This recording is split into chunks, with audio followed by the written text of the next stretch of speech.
The morning sun crept through the oceanfront windows of the Kane estate, spilling soft gold across the marble floor. The air still smelled faintly of sea salt, expensive cologne and something else, warmth, fleeting and fragile, like the echo of a dream. Carnelian Monroe stirred beneath silk sheets that didn't belong to her. Her skin burned with memory before her mind caught up. The whisper of his breath against her neck, the tremor in his hands when he'd finally let himself touch her. And now, silence. She sat up slowly, the oversized shirt slipping from her shoulder, Damien's shirt. The fabric still carried the scent of him, cedar, smoke, restraint. It was the only trace he'd left behind. Her gaze fell to the nightstand, where a folded piece of paper lay beneath his watch. Her heartbeat faltered as she reached for it. "You are free now. Forget me, that was all." 4 words. Clean, final, cruelly elegant. Carnelian's hand trembled. A sharp laugh escaped her throat, though it didn't sound like her own. Forget him? As if the body could forget fire. As if she could erase the man who had been both her guardian and her forbidden gravity for half her life. She pushed the sheet away, stood, and crossed the room. Her bare feet sank into the plush carpet, still warm where he'd once stood. The mirror caught her reflection, tangled hair, flushed skin, eyes rimmed red from tears she hadn't realized she'd cried. For the first time, she saw herself as someone else might, no longer the girl Damien Kane had rescued from the ashes 5 years ago, but a woman who had just crossed a line she could never uncross. Outside, the Pacific shimmered cold and endless, the sound of the waves used to calm her. Today it sounded like a warning. She walked to the balcony. The morning breeze carried the scent of rain, the cry of distant gulls, and the faint hum of the city below. Carmel stretched out before her, postcard perfect, painfully indifferent. She gripped the railing until her knuckles whitened. "You are free now." The words burned in her mind. Free from what? From him? From guilt? From the strange, tethering affection that had defined every quiet corner of her life since 13. Freedom had never felt so much like exile. A knock echoed faintly through the hall. She startled, half hoping, half fearing. But it was only Mrs. Alcott, the old housekeeper, calling softly through the door. "Miss Carnelian?" "Mr. Kane left early for San Francisco. He asked that you have breakfast brought to your room." Of course he did. Even in absence he controlled the details. "Thank you," she replied, her voice steady but thin. Mrs. Alcott hesitated. "Are you all right, dear?" Carnelian forced a smile the woman couldn't see. "I'm fine." The door shut gently and the silence returned. She turned back to the room, every inch of it immaculate, deliberate, curated. Damien's world had always been like that. Cold precision, hiding something restless underneath. She'd spent years trying to understand him. The man who never raised his voice, never smiled fully, never looked at her too long.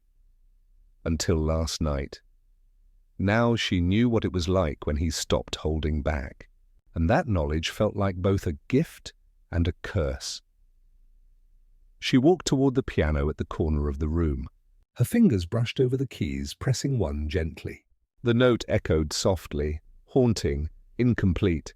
It reminded her of him. For years, Damien had been both protector and prisoner of his own silence. He'd built walls of glass and logic to keep her, and himself, safe. But last night, those walls shattered, and she had helped him break them. Carnelian sank into the piano bench, her gaze drifting toward the waves again. Her mind replayed the look in his eyes when he'd whispered her name. Not Miss Monroe, not Child, but Ara, the name he only used when his voice softened. She hadn't realized how much she'd needed to hear it until now. The sound of the ocean seemed to rise, drowning her thoughts. Beneath it, she could almost hear his words again, low, hesitant, edged with sorrow. "This is wrong, Ara. You deserve more than me."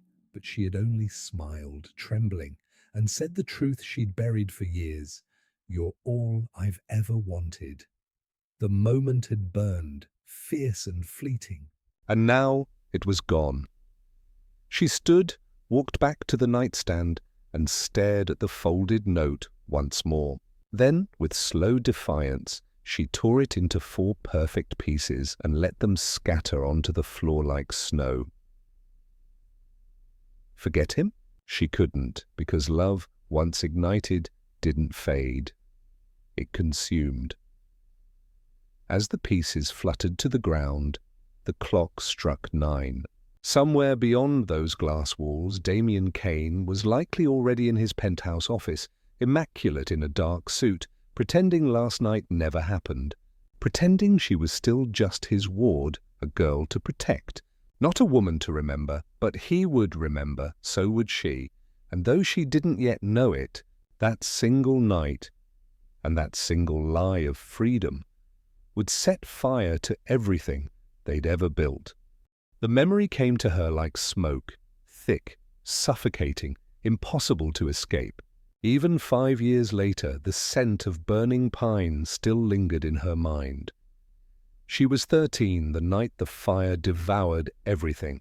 The Monroe house, once filled with laughter and light, had turned into a furnace of screams. Carnelian remembered waking to the sound of glass shattering, her mother's voice shouting her name, the choking weight of heat pressing down on her lungs. When she stumbled out into the cold air, the world had already ended. She'd stood barefoot in the snow, staring at the flames as they ate through her home, her parents trapped inside, their silhouettes flickering like ghosts behind the windows.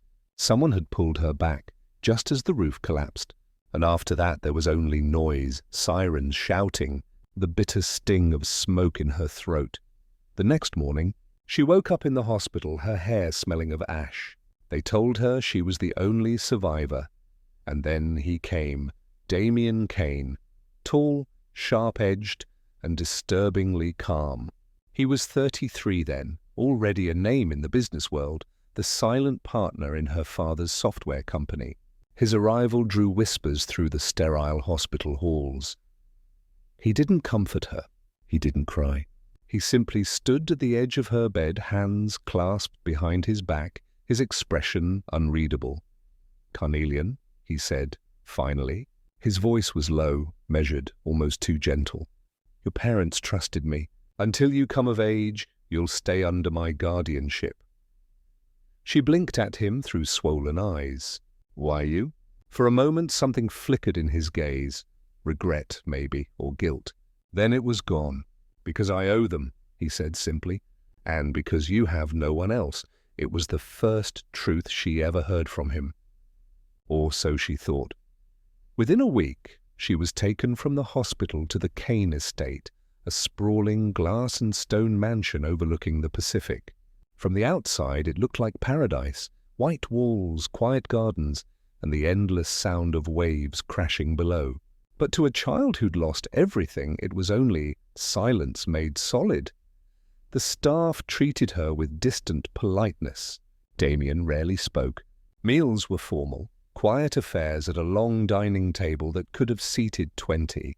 The only sound was the clink of silver against porcelain. At first, she tried to talk about school, her parents, the things she used to love, but he always answered in short, practical sentences. "Eat more. Finish your homework.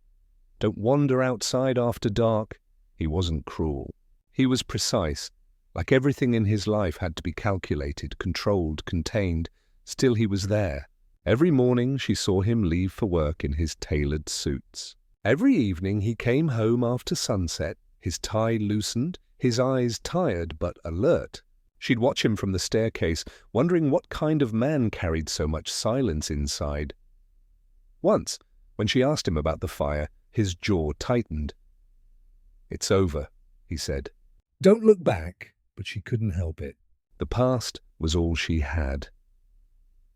In the first year, nightmares visited her nightly, her father's hand slipping from hers, her mother's voice calling out through smoke. Sometimes she'd wake up screaming, and always, without fail, Damien would appear in her doorway, expression unreadable, but eyes dark with something she couldn't name.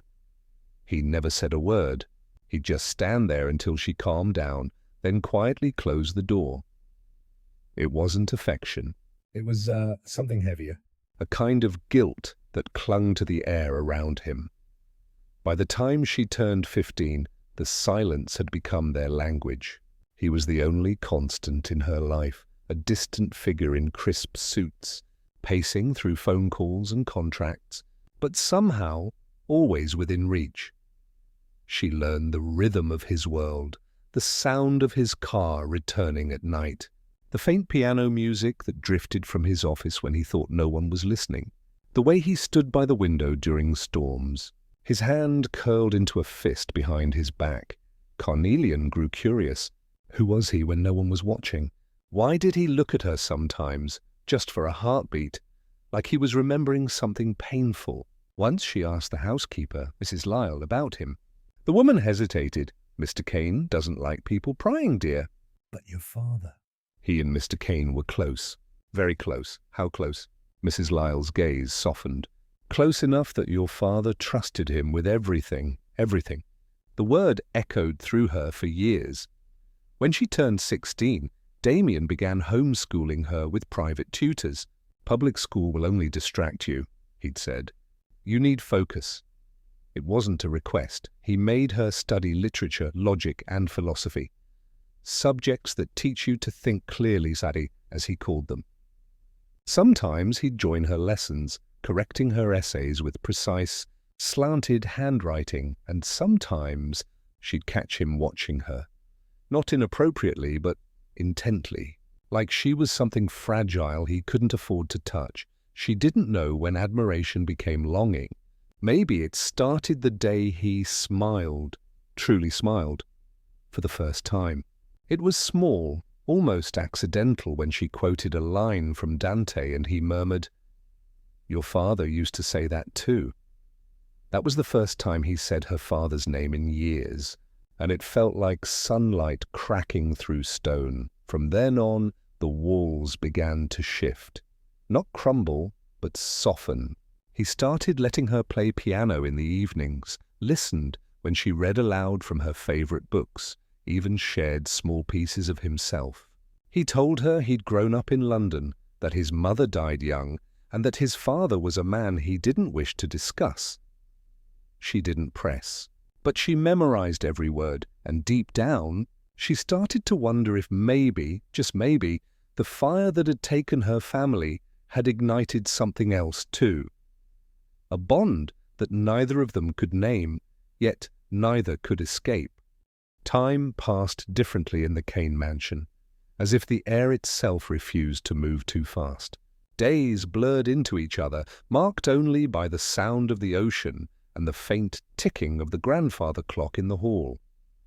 By the time Carnelian turned 17, she had learned to live within that silence.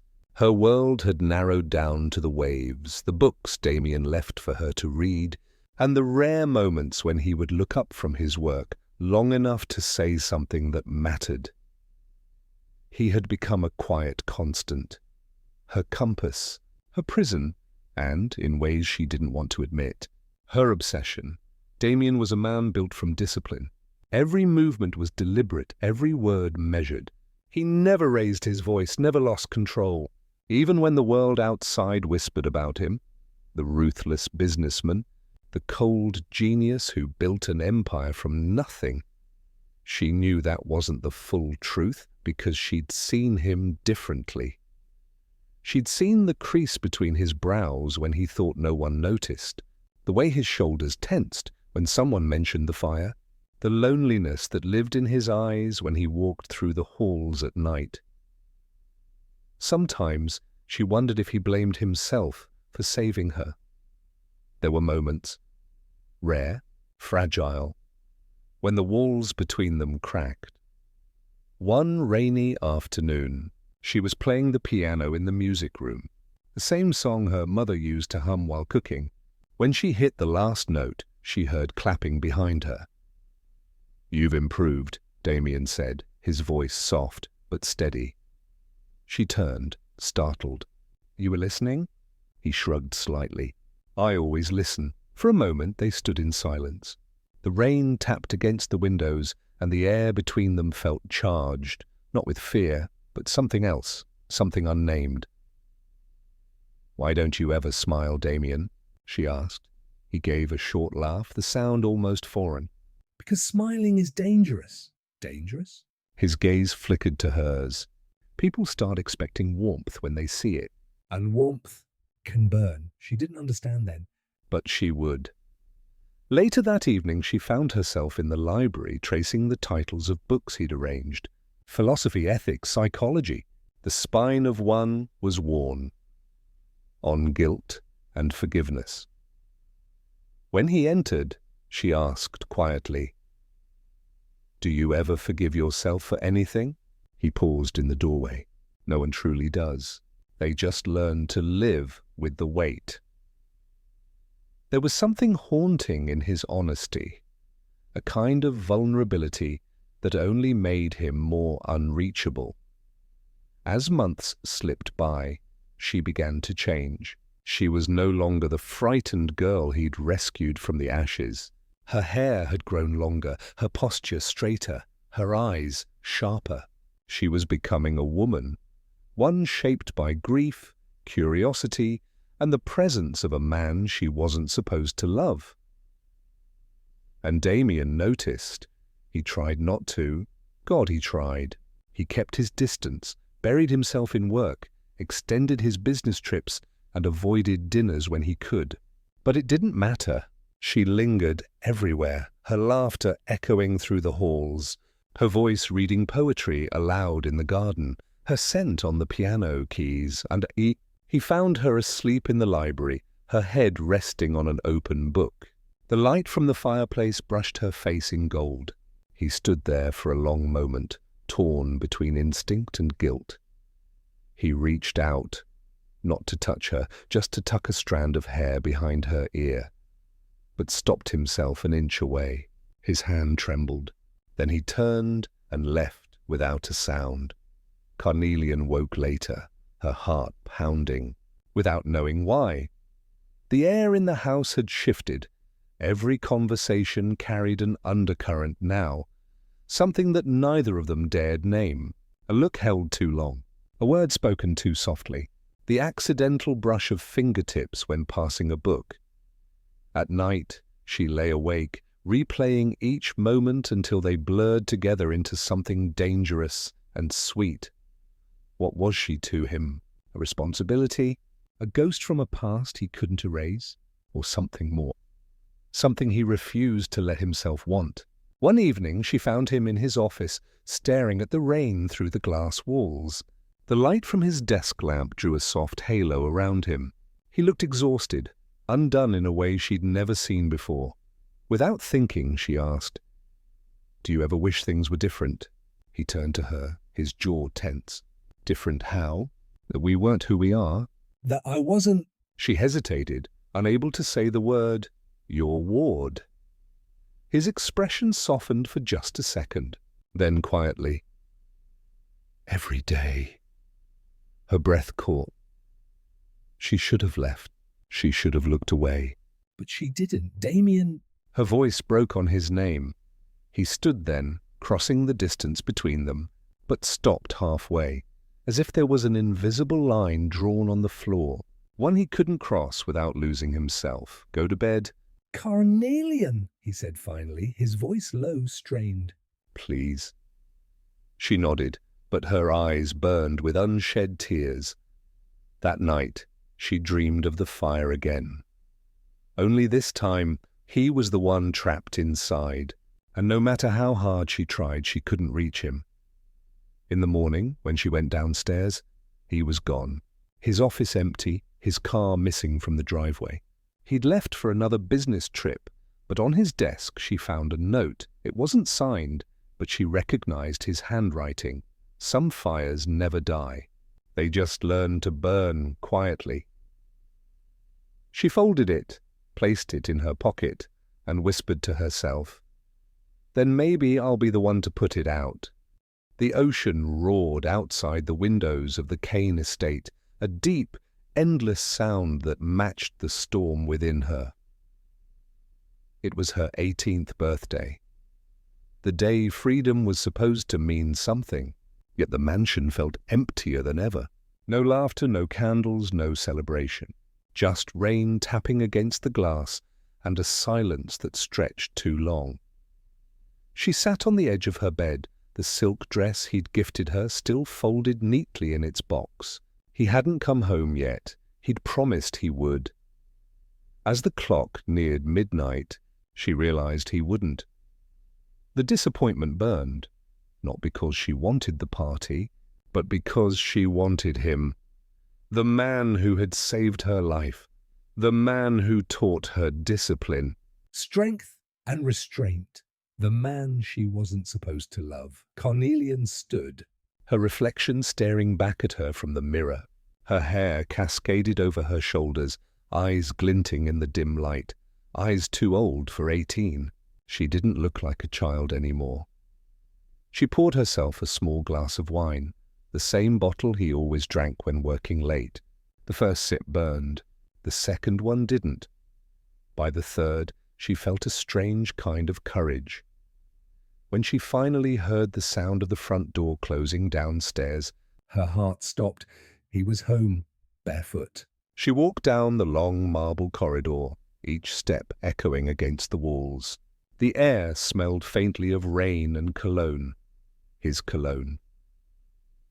Damien was in his study, still in his suit, the tie loosened, the first few buttons undone.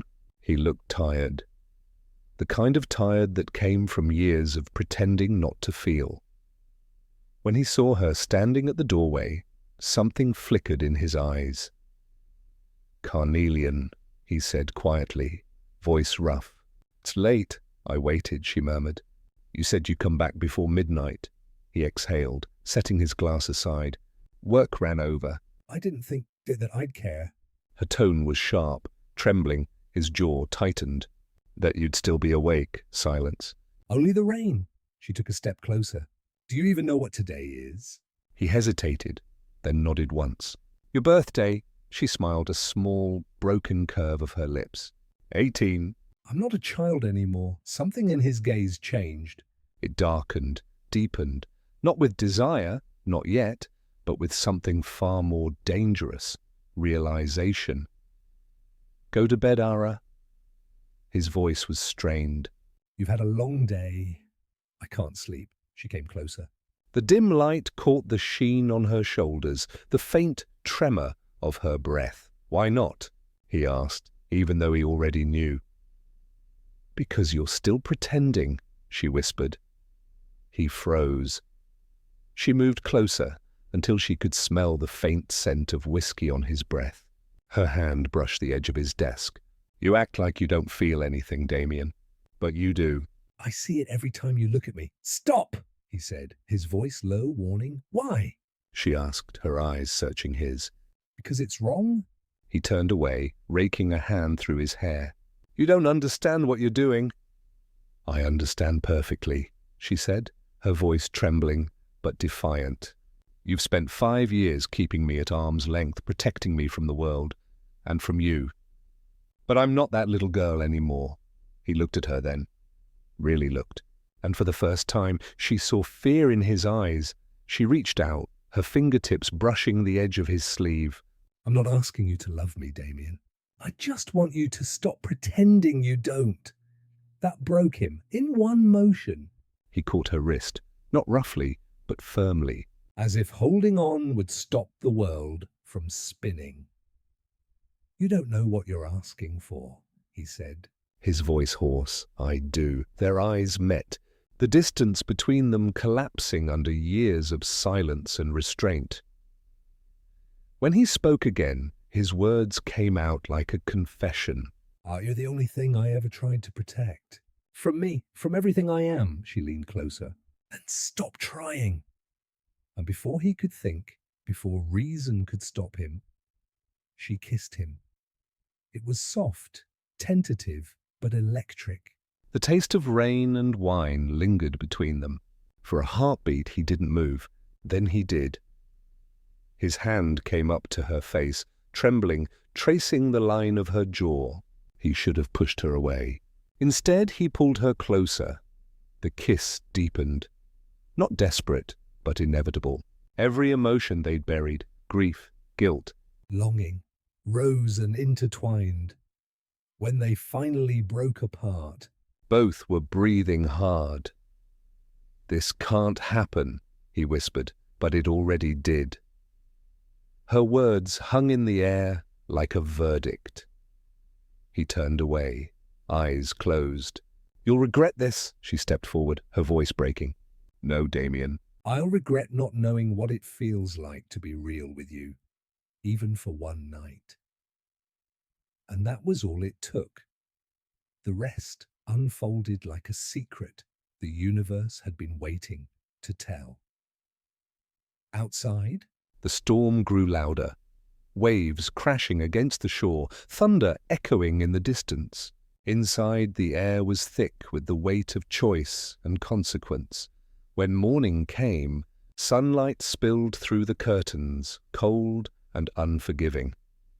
Carnelian woke alone. On the pillow beside her was a folded note. His handwriting, sharp, elegant, controlled. "You are free now. Forget me." The words cut deeper than any goodbye could. She sat there for a long time, the sheets tangled around her, the scent of him still clinging to her skin. Freedom had never felt so much like loss.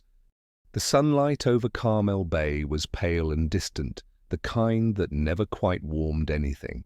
It spilled into the bedroom through the sheer curtains, revealing the ghost of a night she wasn't sure had been real. Carnelian lay still for a long time, her eyes fixed on the empty space beside her.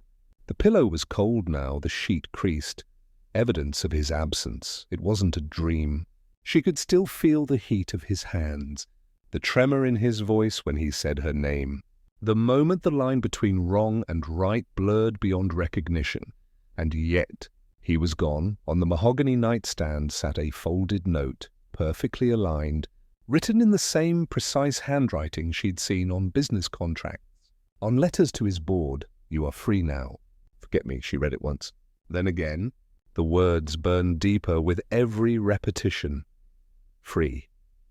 He had said it as if her love were a chain, as if he were doing her a favor by disappearing. But what kind of freedom left her gasping for air? Carnelian rose from the bed, wrapping the white sheet around her like armor. Her legs felt weak, not from exhaustion, but from the weight of everything that had changed. The air in the room still smelled of him, sandalwood and salt. She walked to the mirror. The girl reflected there was no longer the obedient ward he had raised. Her eyes were raw, her hair disheveled, her lips marked by the proof of a night she was never supposed to have. A part of her wanted to cry. Another wanted to scream. But instead she whispered, "Why did you run?" She dressed quietly, jeans, a loose sweater, the first thing she could find, and left the room. The mansion was silent. Too silent. Usually by this hour she'd hear the faint sound of the housekeeper preparing breakfast, or Damien's footsteps echoing in the hallway as he took his morning calls. But now there was only stillness. On the dining table sat a single cup of coffee, still steaming. He had made it before leaving. Her throat tightened. She sat down, staring at the untouched cup, tracing her finger along its rim. It was as if he'd wanted to say goodbye without saying it, the same way he'd lived, always controlling the story, even its ending. Her phone buzzed. It was a message from Evelyn, the housekeeper who had cared for her since she was a child. "Miss Monroe, Mr. Kane left early for the city. He said he'd be gone for a while. Gone for a while? No timeline. No explanation. Just gone. Carnelian's hand trembled as she set the phone down. The walls of the house seemed to close in on her. Every painting, every polished surface reminding her of his presence and her place in it. The obedient ward. The rescued orphan. The girl he protected, molded, owned, no more. She stood and went to his study of the one room he'd never let her enter. The door was locked as always, but she remembered the spare key in the library. For years she'd respected that line. Now, after what had happened, there were no lines left to keep. The key turned with a soft click. The air inside smelled of paper, ink, and him. Everything was immaculate. Not a page out of place, not a pen uncapped. But what caught her attention was the drawer half open beneath his desk. Inside were old photographs. One of her at 13, standing awkwardly beside him at a charity gala. Another of her parents, smiling at a ribbon-cutting ceremony for Monroe Innovations, the company her father had co-founded with him. Her fingers trembled as she lifted one of the photos. Damien looked younger there, happier, his arm loosely draped over her father's shoulder. Behind the photo was a newspaper clipping. Carmel Estate. Fire leaves. 2 dead. Investigation. Ongoing. Her parents' names were printed in bold. Her breath caught. She flipped the clipping over. Faint handwriting on the back. In his pen stroke. Not an accident. Find out who ordered it. The room spun slightly. He knew. He had known something about that night. The one she'd spent 5 years trying to forget. And he had never told her. Why? Why save her only to keep her in the dark? A faint knock startled her. Evelyn peeked through the door, her kind eyes filled with concern. Miss Monroe? You all right? Carnelian hid the papers behind her back. Yes, she lied. Just organizing, Evelyn nodded slowly. You look pale, dear. Maybe some fresh air? I'll be fine.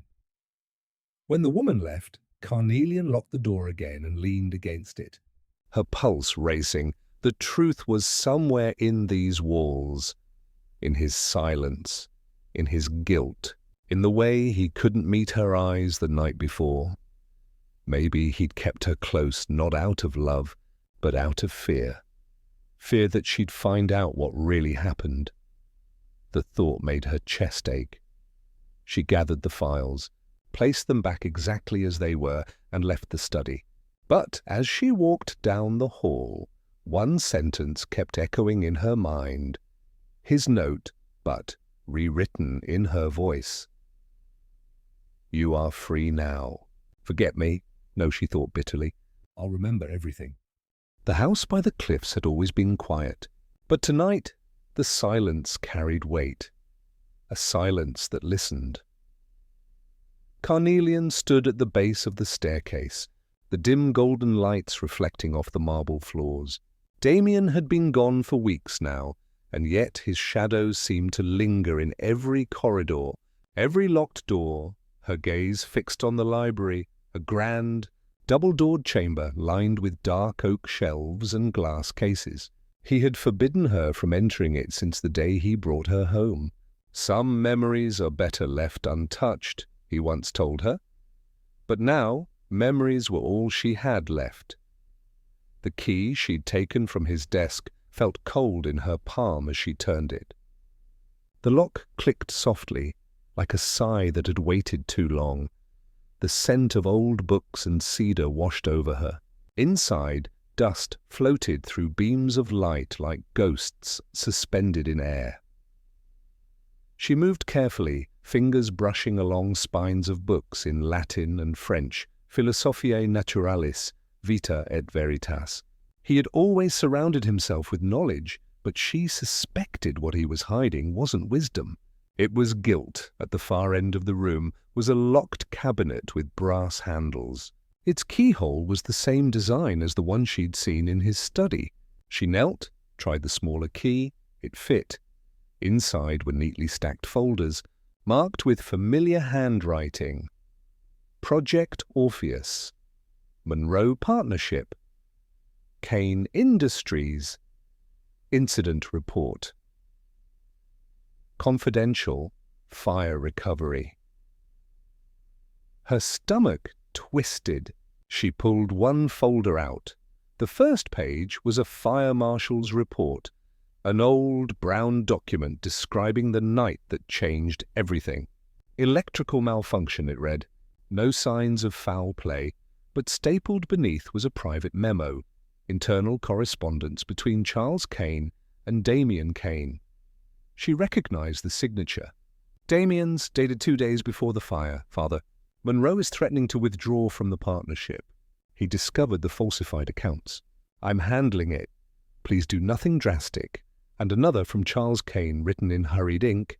Everything must be contained. Do whatever is necessary. If we lose Monroe, the entire project collapses. Carnelian's throat closed. She flipped the next page. A faded photograph fell out. Her parents, smiling beside Damien and Charles at a ground-breaking ceremony. Her father's arm rested around Damien's shoulder, their smiles too bright to know what was coming. Her hands shook as she read the next letter. This one unsigned. Jonathan knows. He won't talk. But if the girl ever finds out, it will destroy her. The girl. Her. The air left her lungs. For 5 years, he had known something. Perhaps not the whole truth, but enough to live in guilt, enough to take her in, protect her, keep her from ever asking questions. Was that why he'd looked at her the way he did, like she was both redemption and punishment? Her knees buckled, and she sat on the floor, clutching the folder to her chest. A soft creak made her freeze. Miss Monroe? Evelyn's voice drifted through the door. Are you in here? Carnelian scrambled to gather the papers. Yes, she said quickly, too breathless. Just reading. Mr. Kane asked that this room stay closed. He's not here, she said, sharper than she meant to. Then softer. It's okay, Evelyn. Please, I just need some time. There was a pause. All right, dear. Just don't stay too long. It's getting dark. When Evelyn's footsteps faded, Carnelian exhaled. She gathered the documents, her pulse racing. The words, "Do whatever is necessary," echoed in her mind like a curse. Her entire life, her loss, her pain, her dependence on Damien, might have been the byproduct of a deal gone wrong. A decision made in the name of greed and control. And Damien had known enough to keep silent. The revelation cut deeper than betrayal. It was erasure.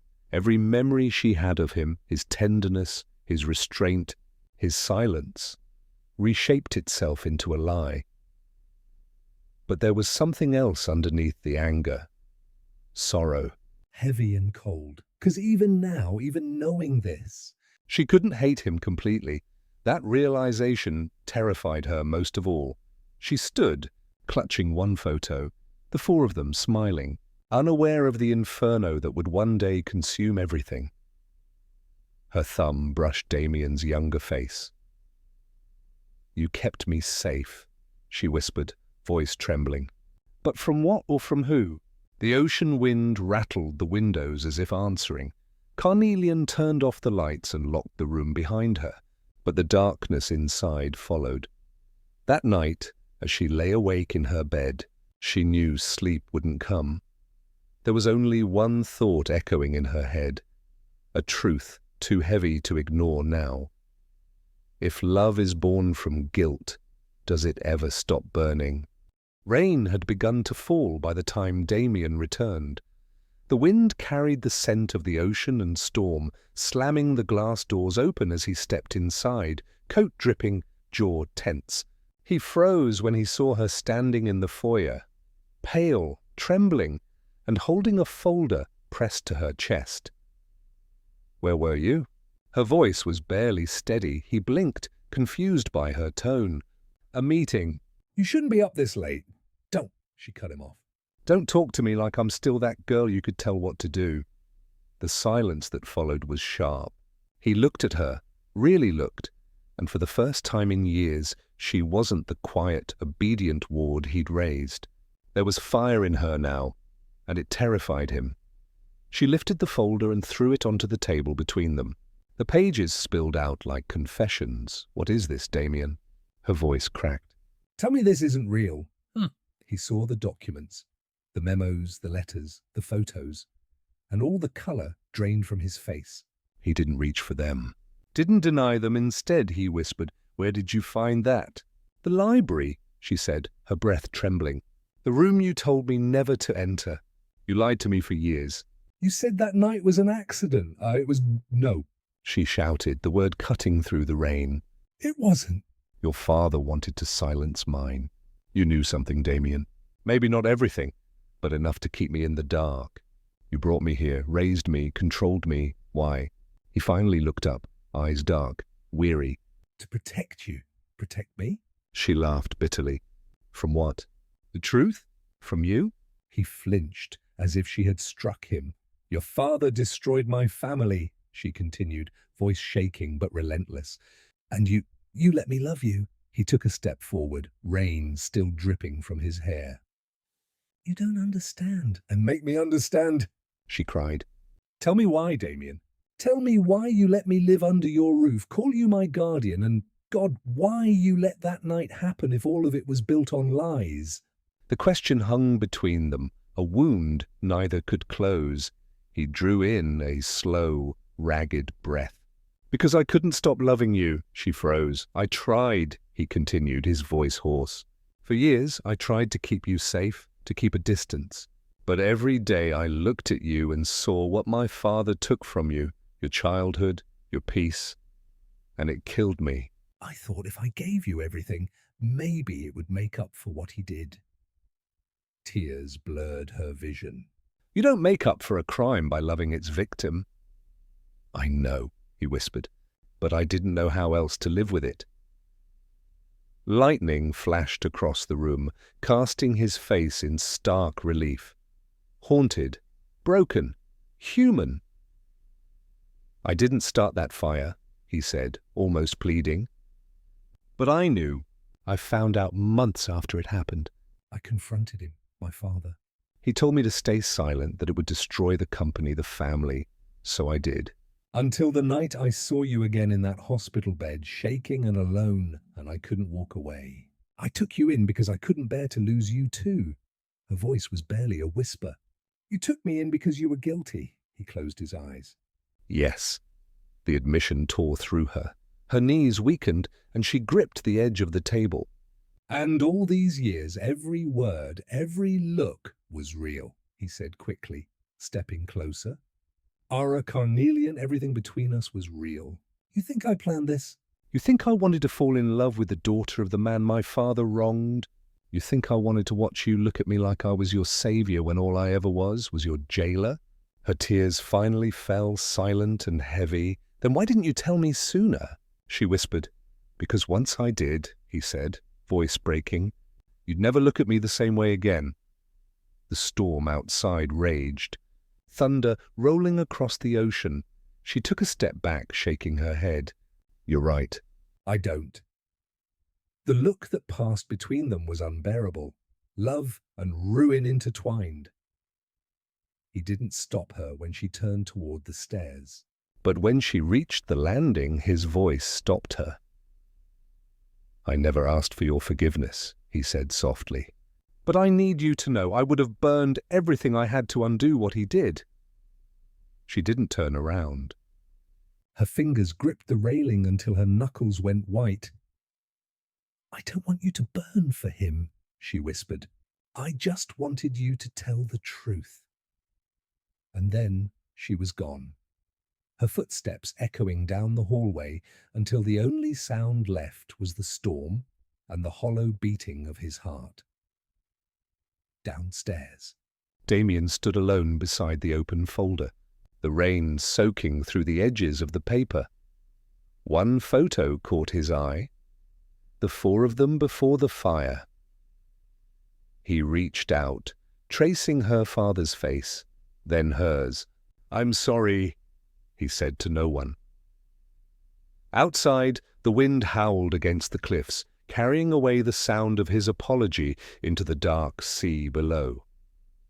The storm had passed, but its echoes lingered inside the Kane estate.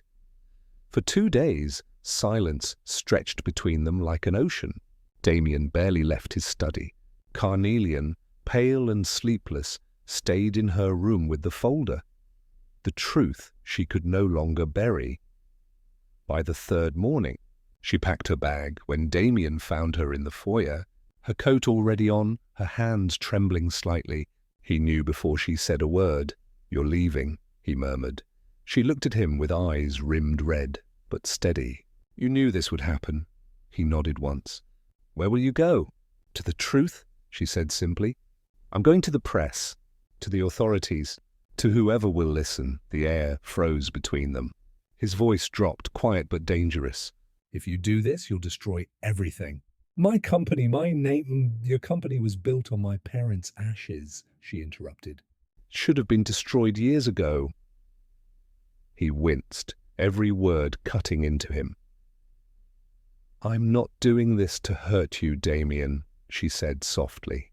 "I'm doing it because it's the only way to stop living in a lie." He stepped closer, his expression torn between love and desperation. "Ara, you think the truth will set you free. But it doesn't. It just changes the shape of the prison." She met his gaze. "Then let it change, because I'm done living in yours." For a long moment neither moved. Then he exhaled, long and slow, as if surrendering to a battle already lost. "Then do what you must," he said quietly. "But I won't let you stand alone." The following week blurred into a nightmare. Carnelian filed her statement with the district attorney's office, submitting the evidence she found, and Damien followed suit. Walking into a government building under 100 cameras, the world devoured the story. Tech titan hides link to deadly fire. Hair exposes family crimes. Kane Industries stock plummeted overnight. Board members resigned in droves. Reporters camped outside his gates like vultures waiting for the final fall. Through it all, Damien never once spoke in his defense. When asked by a journalist why he had confessed, he said only, "Because she was right." At night, he sat in the ruins of his office, the empire his father built, now hollow. Screens blinked, with numbers turning red, alerts flashing bankruptcy warnings. He barely noticed. His thoughts were somewhere else. A seaside town.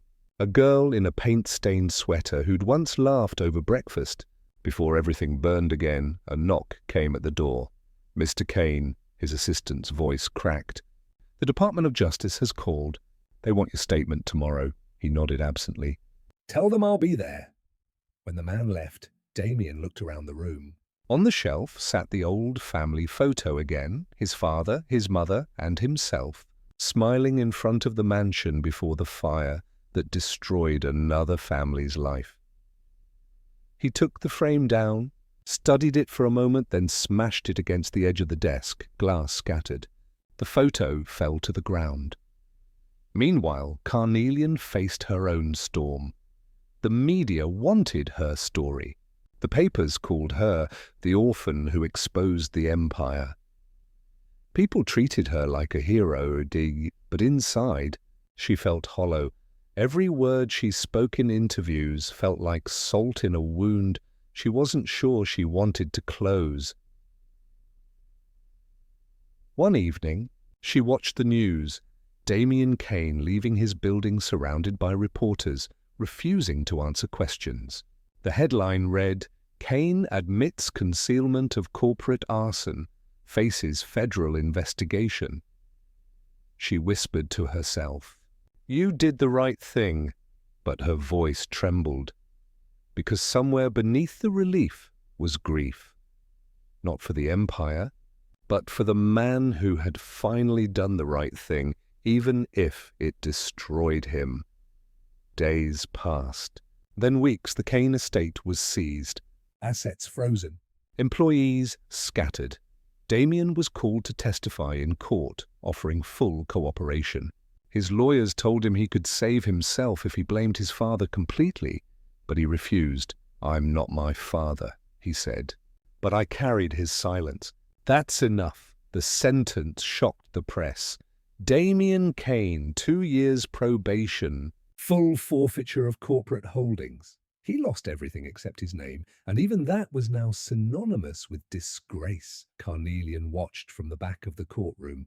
He didn't see her, but when the judge read the verdict, his eyes lifted slightly, as if sensing her presence.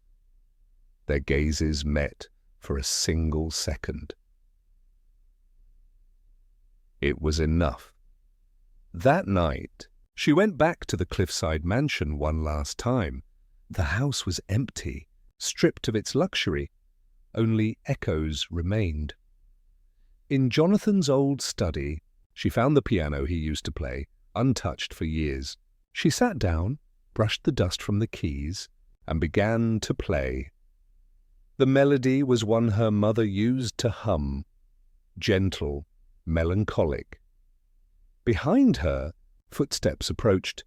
"I didn't think you'd come back," said a familiar voice. She turned. Damien stood in the doorway, no longer the untouchable billionaire, just a man, tired, hollow, but still painfully real. "I came to say goodbye," she said quietly. He nodded, stepping closer. "I was hoping for that." The silence between them stretched again, filled with everything they couldn't fix. "Do you regret it?" she asked. "Telling the truth?" He smiled faintly, sad and soft. "No, I only regret waiting this long." She blinked back tears. "You could have saved yourself." "I did," he said simply. "By letting you destroy me." Her lips trembled. "You can't keep saying things like that." He gave a small shrug. "Why not? There's nothing left to lose." Lightning flickered outside the windows, illuminating his face. Not the cold, distant man she once feared, but someone stripped bare of power. Standing on the edge of redemption, she rose slowly, crossing the room until they were inches apart. For a heartbeat, they stood still, two souls caught between love and ruin. Then she whispered, "Maybe losing everything was what we both needed." He reached out, brushing his fingers against hers, hesitant, reverent, fleeting. "Maybe," he said, "but if this is the end, I'm glad it was you who ended it." Her eyes filled with tears, but she didn't look away. "Goodbye, Damien," he smiled faintly. "Goodbye, Ara." She walked out, leaving him standing in the dying light. The waves crashed below, and for the first time in decades, the Kane estate felt human, broken but honest. The trial was over, but the world hadn't. Finished with them, headlines filled every news channel for weeks. Kane, heir admits to decade-long cover-up.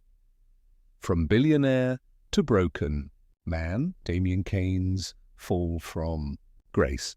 And somewhere among those headlines was another name. Hers, the orphan who brought the truth to her. Light Carnelian should have felt vindicated. Instead, she felt hollow each morning. Strangers sent her flowers, letters of gratitude, and requests for interviews. "You're an inspiration," they said. But she didn't feel like one.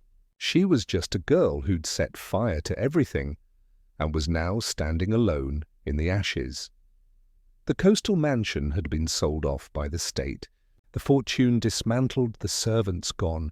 In its place, Damien now lived in a small cottage near the cliffs, the same cliffs where she had once watched the ocean from her bedroom window, dreaming of escape. She saw him one last time the day before the sentencing was finalized. He had called her. The message was short. "Meet me where it all began." The wind howled across the cliffs when she arrived. Damien stood at the edge, hair tousled, the ocean crashing below. The air smelled of salt and rain. She stopped several feet away. "You shouldn't be here." "The press," he turned, his eyes quiet. Let them look. They've already taken everything else. She wanted to be angry, to remind him that he'd earned this. But when she saw the exhaustion in his face, the weight in his shoulders, the words died in her throat. He was no longer the man she'd once hated, nor the savior she'd once loved. He was simply human. I came to ask you something, he said, voice low. When it's over, when I've lost it all, what will you do? She hesitated. Live, he smiled faintly, as if that answer was both painful and perfect. Good, I hoped you'd say that. Silence stretched between them, filled with wind and waves. Then he added, I want you to know. I don't regret you. Her breath caught. He looked away, eyes dark with sorrow. Every day I lied. I told myself it was to protect you. But the truth is, I was protecting myself from losing you. From the guilt. From everything I'd done. Her voice trembled. You can't fix what's broken by loving it, Damien. I know, he said softly, but I can love it honestly now. Something inside her cracked, a tenderness she'd buried under anger and fear. She took a step closer. You'll be leaving soon, won't you? He nodded. They call it probation, but it's exile in another name. Where will you go? Somewhere quiet, he said. A place where no one knows my name, she swallowed hard. And what do you want from me? He hesitated, then shook his head. Nothing. Just this, the truth between us. No more lies. No more debts. She felt the sting of tears. You make it sound so easy. It isn't, he said, but it's the only thing left that's real. They stood there as the sky began to darken. The horizon glowed faintly orange, waves rising like the echo of their past. Violent, beautiful, unrelenting. For a moment, she wanted to reach out, to hold him one last time, to forget the wreckage between them. But she couldn't. Love, she realized, wasn't about clinging to what hurt.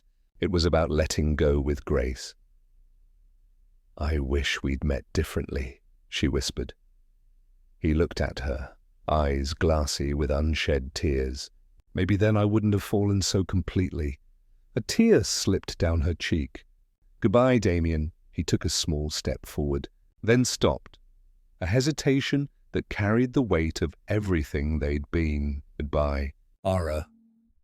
The wind carried her name between them like a prayer. She turned, walking back up the cliffside path, never looking back.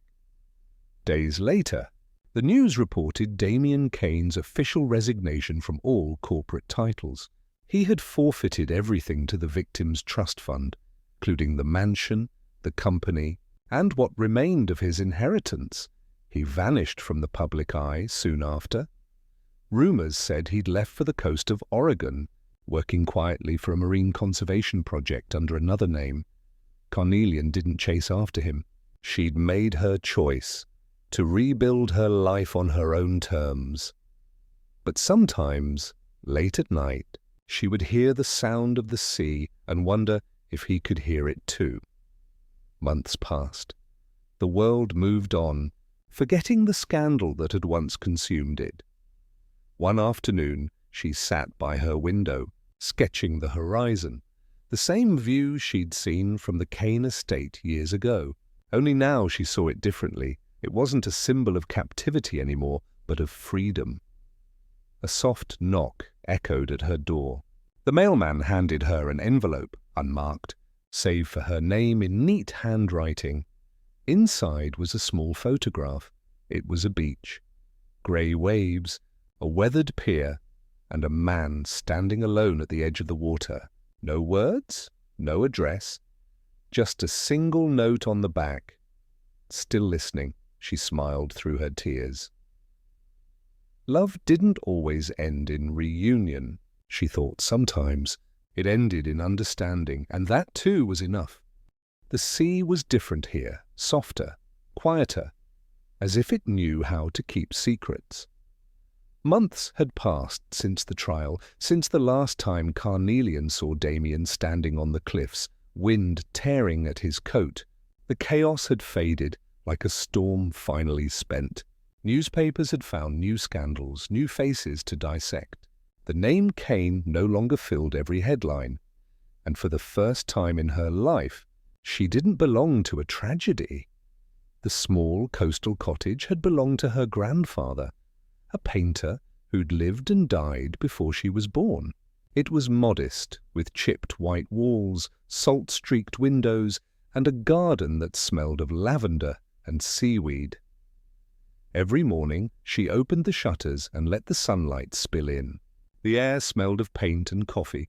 Her easel stood by the window, always half finished with some canvas that captured the sea in different moods. Stormy, peaceful, lonely. Children from the nearby village came by for her art classes. They were noisy, messy, and full of laughter. When they called her Miss Monroe, she always smiled. It was the first time that name had felt fully hers. In the evenings, she walked along the sand barefoot, the tide licking at her ankles. Sometimes she'd collect smooth pebbles, arranging them in little patterns, things only she would understand. The quiet no longer frightened her. It was her sanctuary now. One evening, as the sun began to lower, a molten gold horizon melting into the sea, she sat on the porch, sipping tea and sketching the light. The air was cool, the gulls wheeling lazily overhead. That was when she heard footsteps on the gravel path.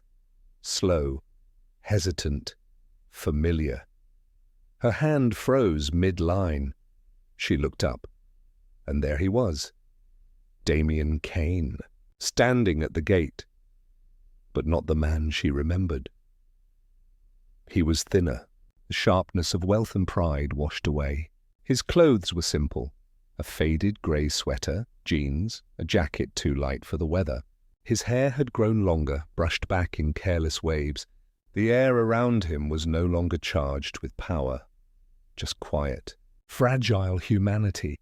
Their eyes met, and for a moment neither spoke. The sound of waves filled the silence between them. Finally, he said softly, "May I come in?" She hesitated, then nodded.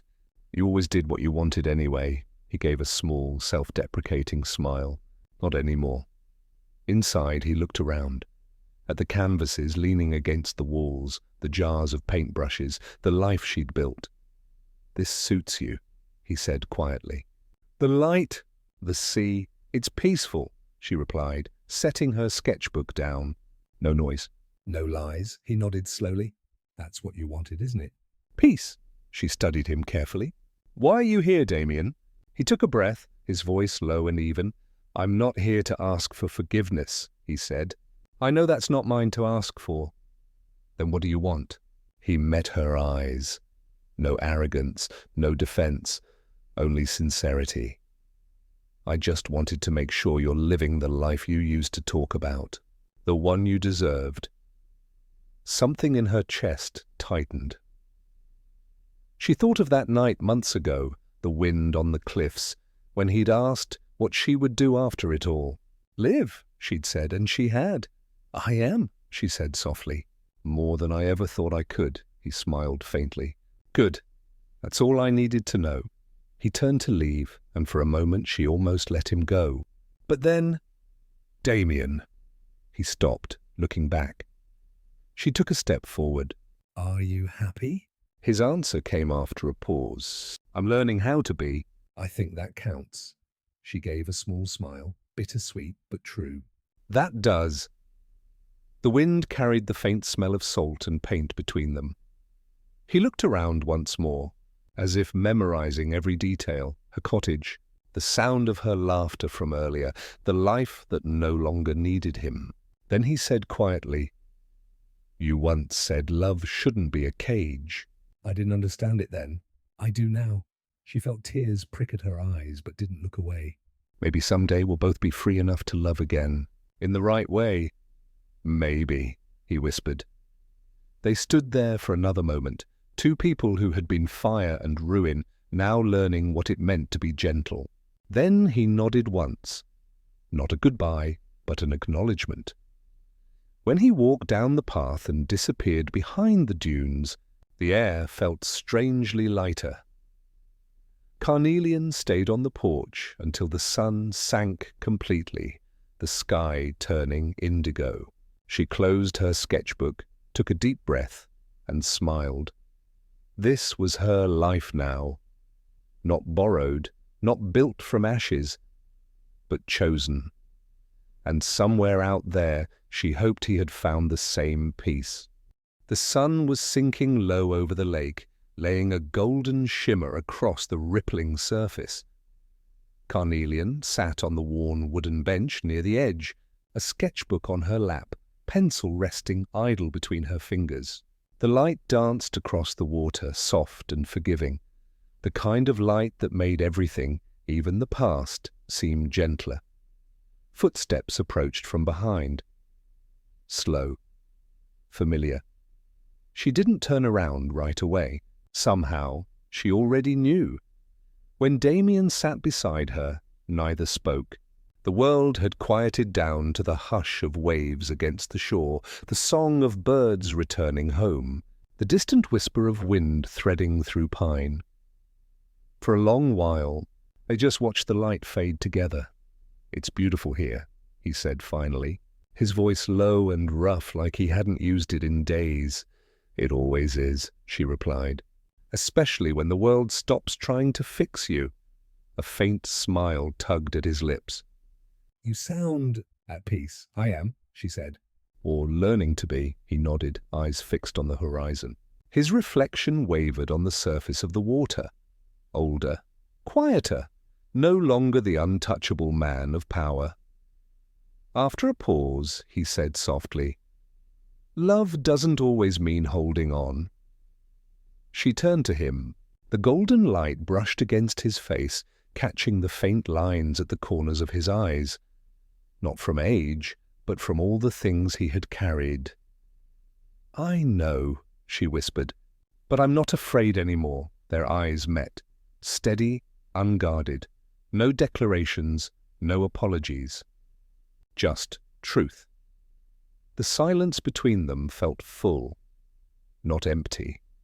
It carried the weight of all that had been said and all that no longer needed to be.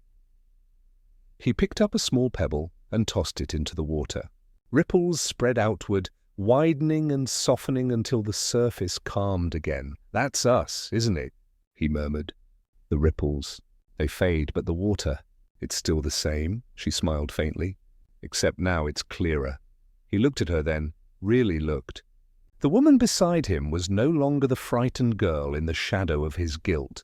She was free, whole, her light, her own, and in that realization, he found peace. "I used to think I could save you," he said, quietly. "But I was wrong." "You were the one who saved me from myself." Carnelian's hand brushed lightly against his, a brief, tender touch that said everything words couldn't. "No one saves anyone," she said. "We just walk each other to the edge of the light." He drew a shaky breath and nodded. "And I'm glad I walked that far with you." The sun slipped lower, the sky awash in colors, rose, amber, violet. A soft wind stirred the water, carrying the faint scent of pine and salt. Neither of them moved to stand. There was no rush, no ending to define. He glanced at her sketchbook. On the page, half finished, was a sketch of the lake. Two small silhouettes sitting by the water's edge. He smiled. "Will you finish it?" "Maybe," she said. "Or maybe I'll leave it like this. Some moments don't need to be completed." He nodded again, understanding. When he finally rose to leave, she didn't stop him. He walked a few steps, then turned back. "Take care, Carnelian. You too." Damien, the air shimmered between them, heavy with unsaid things, gratitude, forgiveness, love. All woven into silence as he disappeared along the path. She watched until his figure melted into the trees.